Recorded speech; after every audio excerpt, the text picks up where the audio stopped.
We're at the Strengthening Advocacy. No, we're not. We're at the Strengthening Disability Advocacy Conference. It's the last session of the day, the last interview of the day. Darren, would you better introduce yourself, please? I'm Darren O'Donovan. I work at the Trobe Law School. And probably known to some people on Twitter. You would be known to some people on Infamous. Twitter. Now, that's interesting because I shouldn't really say this, but somebody did say, try and get an interview with him when you're there on the day. I don't know why, but apparently he does administrative law, which is the most boring thing, but he's not boring. Oh, well, I think we saw that today when we started talking about the NDIS. Yes. Like, we did 1 hour, and genuinely, it's so hard to get to the heart and get to what everyone wants. So it's a really tough topic to take on the whole of the NDIS. And what I felt about the session we did today was how the process around the NDIS, around NDIS appeals and planning, how it's sucking the energy and positivity out of the scheme, unfortunately. So that was a major theme, like in terms of technicality and what it does to people, really striking from the floor. So could you just sketch that out for people who don't understand that system, that there is people... A lot of people would think, okay, there's the NDIS. If you have a disability, you get your plan. A lot of people know that the plans are not good. They're not coming quickly enough. But you're really at that end where you're talking about appeals, right, to the Administrative Appeal Tribunal. Yeah. And it's not a good process. I think everyone, I mentioned that the Administrative Appeals Tribunal has actually condemned and called for reform. It's just too complex. So, if you're explaining, you're losing. And I spent a lot of explaining in that room, too much. So some of the complexities are very much around delay. So you have to get an internal review, but the agency is such difficult challenges in getting an outcome for an internal review that people are arriving at the steps of the tribunal without a decision 9 or 10 months on, asking for it to be reviewed.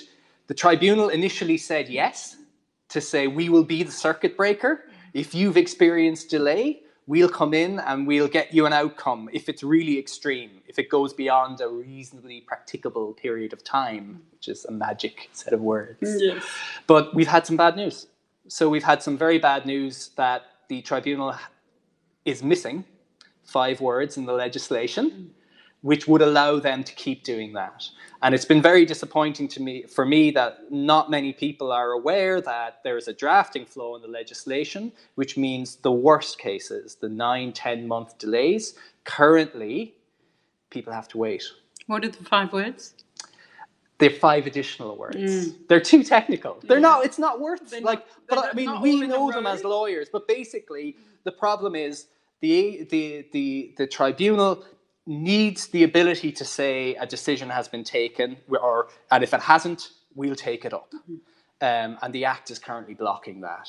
And at a time when we're talking about participant servants guarantees, and we're talking about June 2020, I want my 5 words now.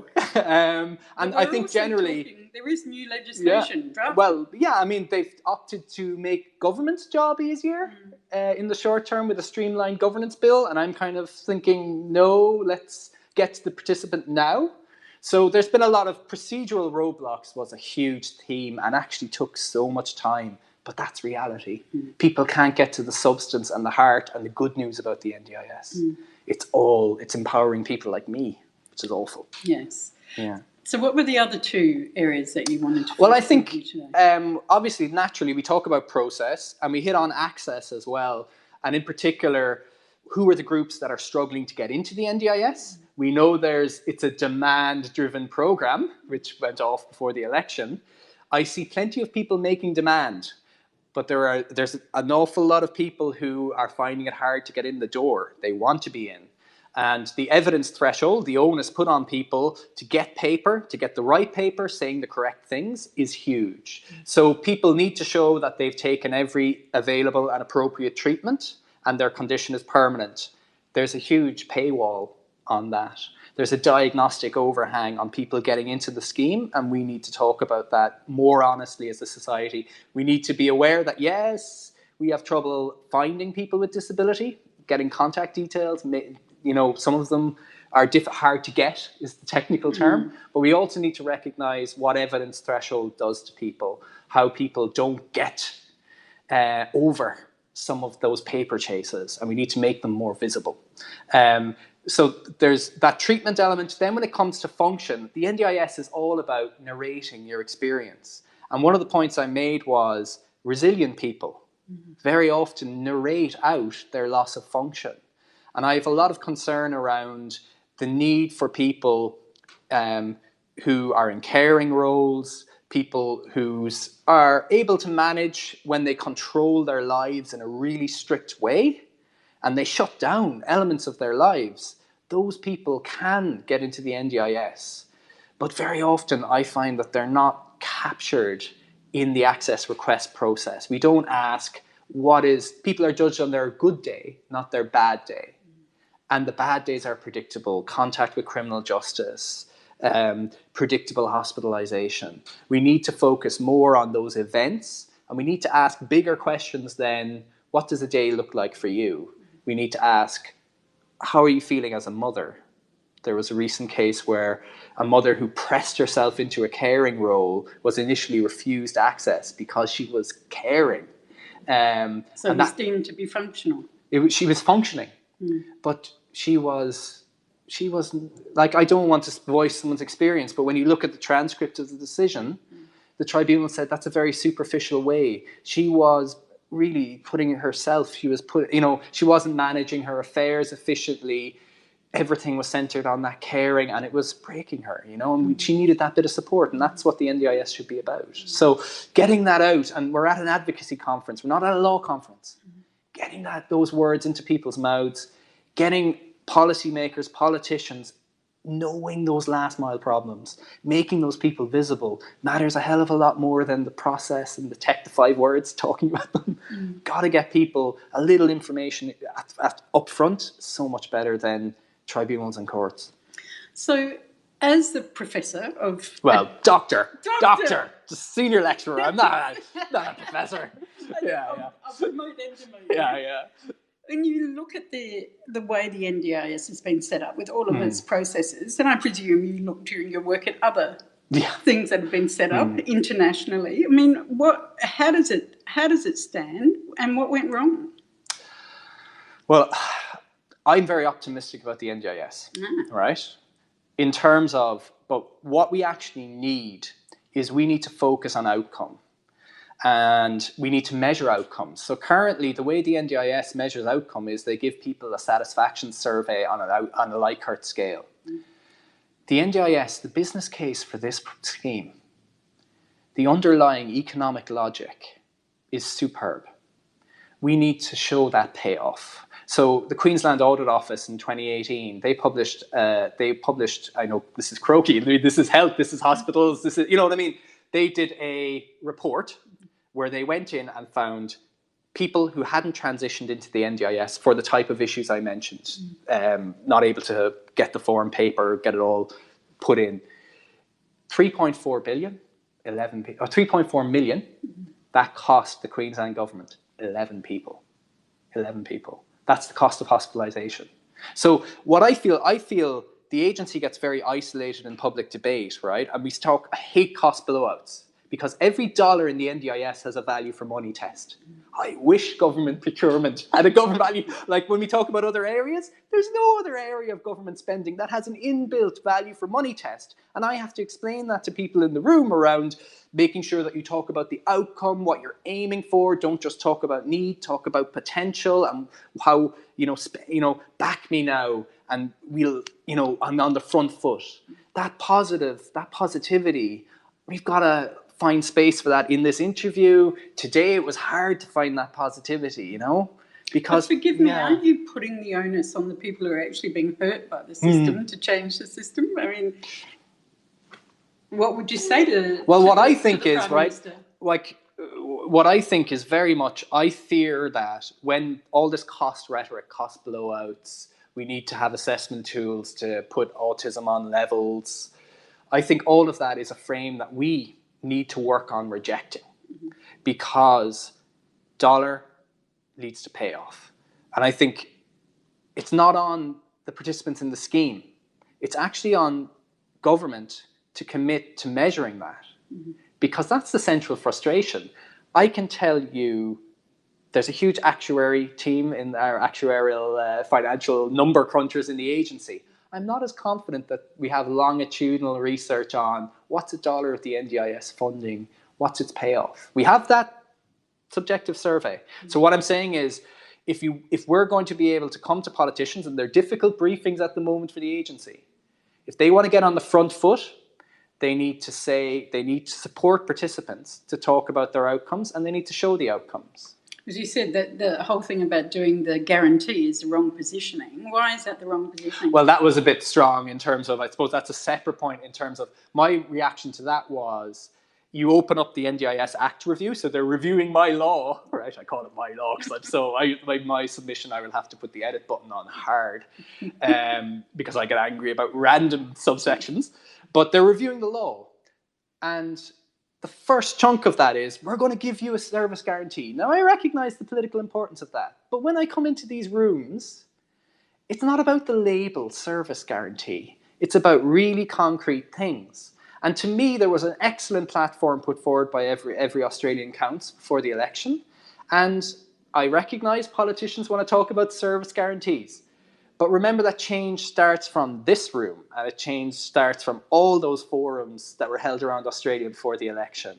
And really, it's about reacting and harnessing that power, then saying, let's consult on our service guarantee. So in that case, then, if you got in the room with the Prime Minister, because there were a lot of things said before the election, or with the appropriate ministers, could be many, what should they do first up? I mean, there's so much. One thing I want to hammer on is we need to get the agency learning from the tribunal. So today was about tribunal cases. And to me, the message I would send out is, if we give the agency the internal legal resources, they're spending a lot of time trying to deal with appeals, individually. They need to push the chair back, and they need to say, we have these 56 tribunal decisions. Many of them go against us. 48% of them go against them.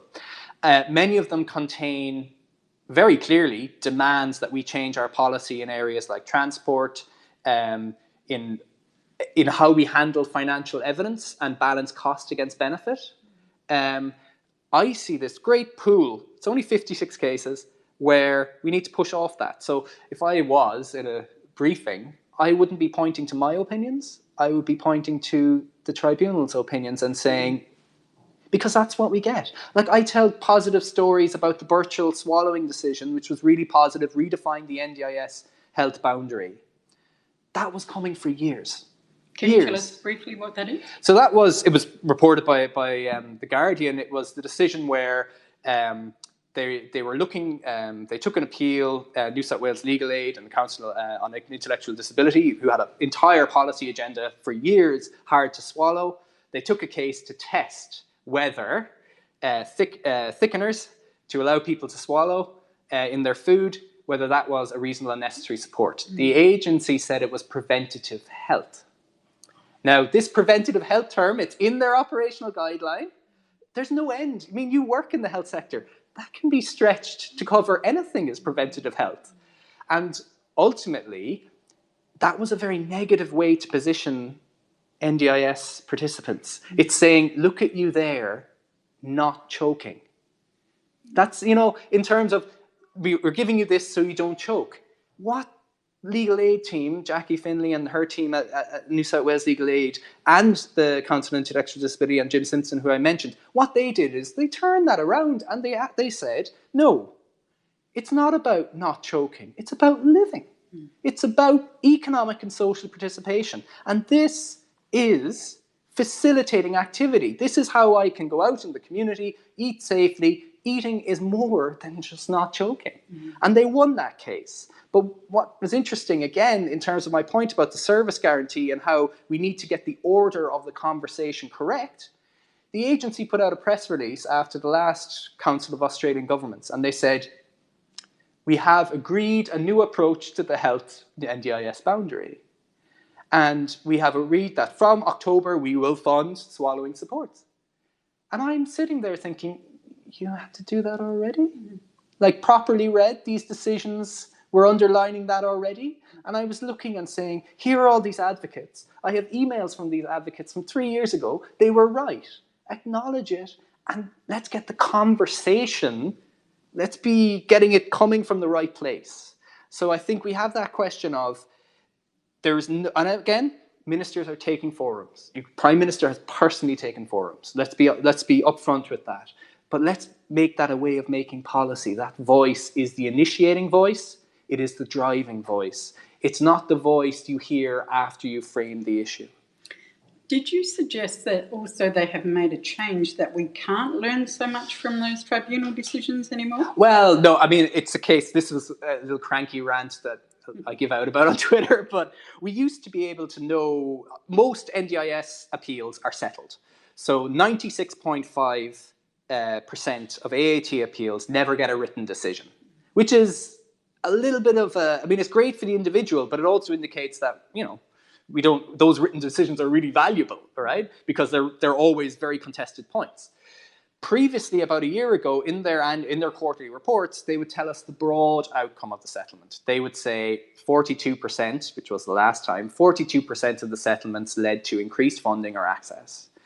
They have adopted the approach of most government departments, if I'm honest, and they have said, we're not going to it's a private confidential settlement, we're not publishing that statistic anymore.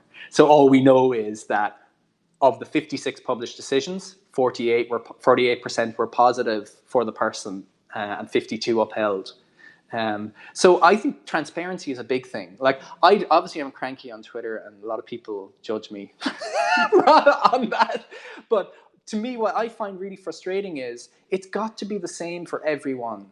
Let's like, the key thing in the NDIS is, how do the words in the Act or the operational guideline become figures? How do we what's the judgment behind the figures? Cost benefit. When is the transport guideline is a great example where you've got a hard financial cap in terms of 3,600 unless you're traveling for work. Where's that coming from? Where is the actuarial? And I'm big on the data, free the data, not necessarily for my own research or anything like that. My data is the words, which is convenient. But what I want is to put, so that we can have a better conversation about our investment. We're all looking for that key moment where the NDIS plugs in and it stops someone going back to jail.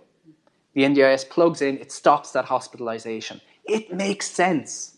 Very often what's stopping us is federal state stoushes, to use the Aussie term, and also a little bit of anxiety as well around, I understand that those are tough judgments, those are tough conversations. But I've never met a person, anyone at these sessions who is afraid of tough judgments around there's a limited budget. Definitely don't ever lecture the advocacy sector on limited budgets, both operational and for the people they serve. What people want to know is, have I done everything I could to maximize my plan? Have I done, and that's the thing that people end up emailing me, a lecturer, about. And I just think we need to reason out in the open for everyone, not necessarily give the appeals the hard work. They were right about you. Sorry, this is much too long. No, but it's certainly not boring. Anything you'd like to say before we switch off? I just think lawyers are not very effective advocates. And I want to say, I came and I spoke to a group of advocates today, and I'm feeling this a little bit at the moment around, very often I've been placed as some kind of spokesperson. We need to have a good eye for what makes change. And what makes change is lived experience. That was really strong in the room. And that's not just platitude. The NDIS is about finding the potential. Who are the people that have ever found potential? The people with disability themselves. They're the ones who maximize every day of, they're not sitting back in their everyday lives. I think this system's empowering people like me, and that's not right. We need to have, and I'm saying it now, it's being interviewed, it's contradictory, but I'm finding myself talking about issues, and I'm not entirely sure that what I say makes this huge, it's not the most powerful thing. Like, we need to come back to stopping this cost language and talking about this makes sense. This makes sense. Whatever your politics, wherever you come from, if we really commit to this, it's a fantastic infrastructure project. That was your point, wasn't it? Yeah. It's like not building another bridge. Yeah, I thought the underspend. I know that. It was just before an election. Everyone's going to get really defensive about it, but it's really, we need to understand, all of us as Australians now, saying, let's place the disability frame to one side. We had money that was underspent, that was going to be spent on outcome, that was going to be spent on good news. It wasn't spent. And I might actually talk about one last, I think a good place to stop is the underspend for Indigenous people. Because we were here today, and it's different we have to, talking about me as a person of privilege speaking and the offensiveness of it. I think in Victoria, up to September 2018, only, about 27 million of approved funds were spent. Roughly 50 million of approved funds for Indigenous people went unspent. So I've said it's hard to get funding. Every piece of funding is value for money tested, and then to not have it spent. Yes. Devastating. Devastating. And I think that's where law, I'll tell you where you stand, but it takes everyone to tell us where we're going. Law's only value is to say it's like this. And I think everyone can find a role in sort of telling better stories about the NDIS. I think I'm really worried. But I'm really worried. I'm really worried about the fact that it can go into a Centrelink territory with the mainstream population, where what I've learned in the last year talking about Centrelink, Robodebt, all this stuff is very much where we put our eyes is a form of power. And when we put our eyes on Centrelink or the NDIS, very often it's to say, bureaucracy gone mad. And I think as lawyers as well, that until people came to us around the debts or came to us around the NDIS, when people with disability come in and say, this is not what we fought for, I think we can get a little bit complacent too, because there's so many problems. We're problem people. I think we need to get out of that. It's bureaucracy. It's some kind of natural law that, and I actually feel a little bit for the agency. Obviously, I'm not even a critical friend. I think I'm just critical in their eyes. I don't know what they think of me, but I think they get very isolated. And I think politicians and the community need to take control, because bureaucracy doesn't have to be this way. It doesn't have to be bureaucratic. It doesn't have to have this huge evidential onus. And the most frustrating of all in the NDIS, it'll actually make sense that if we spend more money, it'll get more outcome. We've got to come back to that. Yeah, it created one very quickly, didn't it? It was almost watching it on high speed. Yeah. I mean, I think I get a bit scared of, around that balance between positivity and negativity, around criticism and saying this is what it's about. What it's truly about is not me taking cases. It's about committing to what was a fantastic, unique campaign to win the NDIS and coming back to that. Make it happen. Yeah, make it happen. Thank you very much, No worries. Darren.